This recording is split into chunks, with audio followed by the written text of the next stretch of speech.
Мамлекеттик техникалык университети өлкөдөгү инженердик техникалык билим берүүнүн флагманы. 60 багыт боюнча адистерди даярдап чыгарат. Бүгүнкү күндө ички жана тышкы эмгек базарында окуу жайдын бүтүрүүчүлөрүнө суроо талап жогору. Өзгөчө энергетика, транспорт, куруу, тамак аш технологу, IT жана дизайнер тармагын бүтүргөндөр бат жумуш таап кете алышат. Биринчи ойлоп табуу, анан тартып, тигип, мындайча айтканда эң баштан аягына чейин бүт баарын үйрөтүп берген. Ошондо азыр биз уже проекттер менен иштеп баштадык.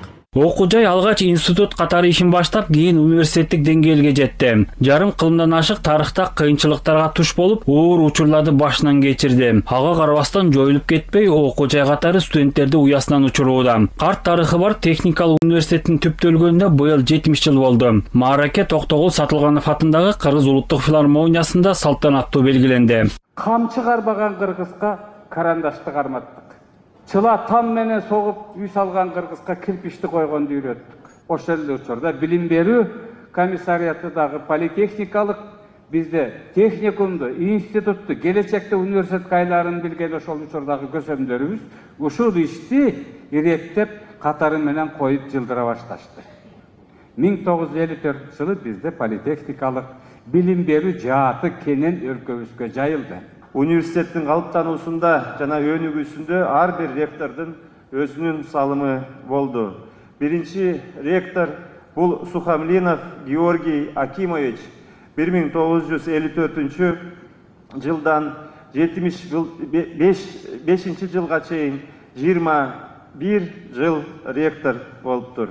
Чыныгы жетекчи жана уюштуруучу болуу менен Сухомлинов ошол кездеги Фрунзе политехникалык институтуна жана жаңы формациядагы адамдарды тарткан. Мындан туура 42 жыл мурун 8 факультет, 29 адистик боюнча инженерлерди даярдаган окуу жай кеңейип отуруп, бүгүнкү күндө 68 кафедрага, кармагындагы институттардын саны 10го жетти. Мындан тышкары 2 жогорку мектеби, университеттин аймактарда 4 филиалы, 3 окуу кампусу бар. Студенттердин саны болсо 25 миңге жетти. Эл аралык байланыштары дагы жакшырып, Европа мамлекеттериндеги алдыңкы окуу жайлар менен кызматташып келген окуу жай жакынкы чыгыш өлкөлөр менен байланышты күчтөйт. Азыркы учурда биз бул чыгыш тарапты карап атабыз.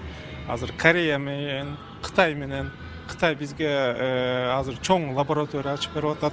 Жанагы бир жол, бир поезд, бир жол деген проекттердин алкагында аябай чоң лаборатория ачылып атат.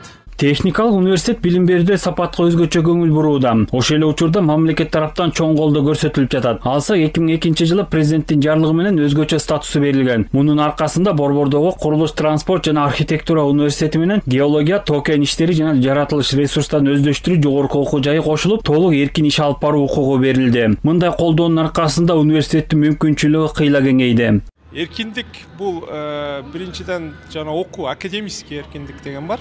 Биз программаны каалаганда койсок болот, өзүбүздүн, бирок каалаган деген эмес, өзүбүздүн совет бар, советтен чыгарып коебуз. Биринчиси, экинчиден бизге берилген жанагы өзүбүздүн акчабызды өзүбүз каалаганда алып иштете алабыз.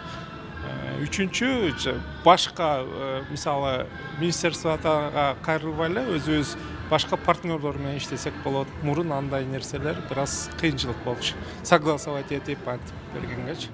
Жогорку окуу жай билим берүүдө жергиликтүүлөрдү гана окутпастан чет өлкөдөн дагы студенттерди тартууга басым жасоодо, учурда жалпы студенттердин 5%-ын сырттан келип окугандар түзөт. Окуу жайдын билим берүүдөгү жетишкендиктерин эске алып, президенттин жарлыгы менен Исхак Разаков атындагы Кыргыз мамлекеттик техникалык университетине даңк медалы ыйгарылды. Дүйшөн Шаршембеков, Жакшылык Исаков, ЛТР Бишкек. Кыргыз Республикасынын президентинин жарлыгы